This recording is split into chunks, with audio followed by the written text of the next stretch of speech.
book that we chose is called The Sandwich Swap, and the age that we aimed this lesson plan for is second grade. Lily and Salma are best friends at school who do everything together. Lily and Salma come from different cultures and each bring their own lunch every day. But silently, they each thought one another's sandwiches were gross. Eventually, Lily voiced her opinion and it hurt Salma's feelings. So Salma retaliated. Lily and Salma then insulted one another's lunch, growing into an argument. That afternoon, Lily and Salma did not do anything with each other, nor talk to one another. The next day, Lily and Salma did not sit together at lunch, thus leading to the other classmates noticing and picking whose side they were on. Instead of insulting one another's lunch, they were now insulting each other by name-calling. The next thing they knew, a huge food fight broke out. Once Salma and Lily looked around and saw what they had done, they were ashamed of themselves. The next day, Lily and Salma sat together at lunch and decided maybe they should try each other's sandwiches. After realizing they both had delicious sandwiches, Lily and Salma went to their principal to suggest a school-wide cultural event where everyone brought in food from their culture. This brought the school together as one. Hi class! So today we're going to be learning about shapes, form, and color, and we are going to be relating this back to our book, The Sandwich Swap.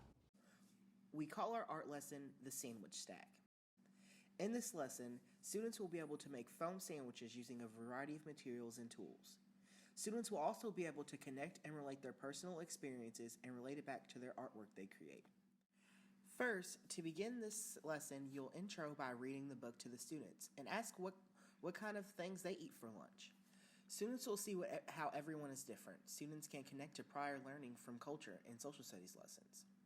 Then, you will demonstrate how to safely handle scissors. Students will be able to make foam sandwiches using a variety of materials and tools. Students will be able to connect and relate their personal experiences and relate it back to their artwork as they create. Talk to students about shape, form, and color from a PowerPoint. Students will take notes. For this lesson, all you'll need is foam construction sheets, a glue stick, and some scissors. Okay, here's one model of a sandwich. We have the bite marks right here. We have cheese, tomatoes, lettuce. Students will be free to create any sandwich they like and can add as much detail as they please. The bite marks here, peanut butter, jelly. We also can do red instead of the purple. Okay.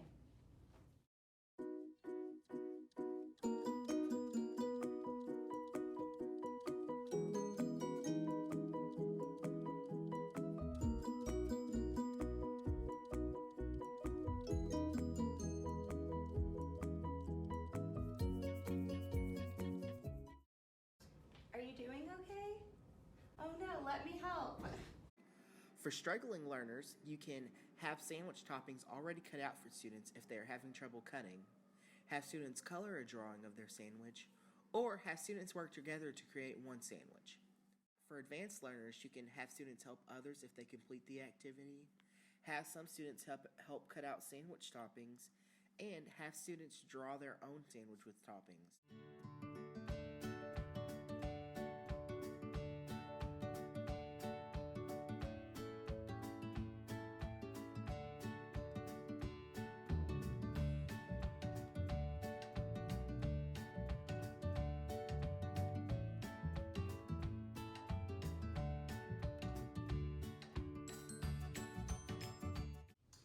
Now we're going to clean up.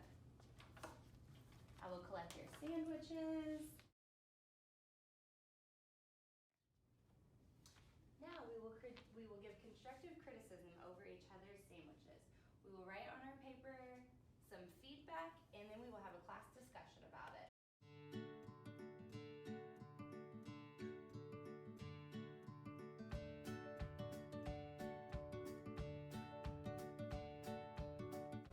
Great job, guys. We call our music lesson Singing About Sandwiches. In this lesson, students will be learning about rhythm, melody, and form. In this lesson, students will identify the rhythmic pattern of a song and be able to respond by clapping the beat back. And students will also be able to identify parallels between the song, themselves, and the story. For this lesson, you will need the recording of Sandwiches by Fred Penner. In the music lesson, it will be started with a review of the sandwich shop. The students will be asked a variety of questions such as, what are different sandwiches that people eat? Teacher will list the different sandwiches that were named on the whiteboard for the children to see a visual of the different sandwiches. After there are 4 to 6 sandwiches, the student will then move on to the next section of the lesson. Students will identify the rhythmic pattern of this song. Students will be able to respond to the music by clapping to the beat, and students will be able to identify parallels between the song themselves and the story by writing in sentence form the connection between the warm-up, the book, and the song they've learned. The teacher will teach the students the beat. The teacher will explain to the students that the beat means the pulse of the song. She will give them an example by clapping to the beat of the Itsy Bitsy Spider. Once the teacher finishes clapping the beat of the song, the teacher will ask the students if they will sing and try to clap to the beat of the song. When the students have mastered the beat, the teacher will move on to the next section. The teacher will tell the students that they are going to sing a song about different sandwiches. She will first sing the song, then the teacher will ask the students to stand in the form of a circle around their desks. The teacher will ask the students to repeat after her, verse by verse. The teacher will continue to repeat this process until she feels as if the whole class is comfortable with the lyrics. After the lyrics have been sang and memorized, the teacher will then add the beat to the song. She will sing the first line and add the beat by clapping to the song. She will then ask the students to repeat what she did. The lyrics of the song will be shown on the blackboard for the students to refer back to if they need it. Clapping to the beat and singing the song will continue until the teacher feels as if the class is comfortable. Once the beat has been added to the song, the children will sing the song. Along with the teacher in their circle, once the song has been completed 3 to 5 times, the teacher will move on to group discussions of the lesson. The teacher will ask the students questions in the form of group discussion to help them understand the connection between themselves, the book, and the lesson. Once the group discussion is finished, the teacher will ask the students to grab a sheet of paper from the middle of their desks and write 3 sentences of what they learned and how all of it connected to each other as well as themselves. The teacher will use formative assessment in this lesson. The teacher will observe the class to make sure they understand what the beat is. To assess the identification of the connection between the song, the book, and themselves, the students will write the 3 sentences that show the connection between the lesson. The teacher will conclude the lesson by asking the students to share aloud their responses to the class.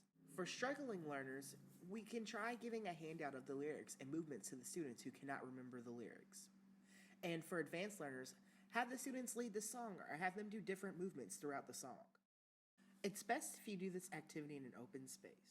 Let's explain to the students that they will start with one of the foam sandwiches they made during their art project. One student will start the activity by tossing the foam sandwich to a fellow classmate in the circle. Explain to the students that they cannot toss the foam sandwich unless they are making eye contact with the classmate they are tossing it to. Once the students start to toss the foam sandwich, tell them that now they must not only toss the sandwich to the original classmate they had first tossed it to, they will toss it to the same person every round and catch it from the same student each round. Start adding more foam sandwiches in so that the more than one foam sandwich is being tossed around the circle. For struggling learners, you can have the students toss a sandwich back and forth with a partner. And for the more advanced learners, add more sandwiches that the student can juggle. Conclude the activity by saying, and sandwiches on the ground. The students will then have free hands as you can do a clap command with them to gain their attention. Next, have the students pick the foam sandwiches up and place them in their designated spot.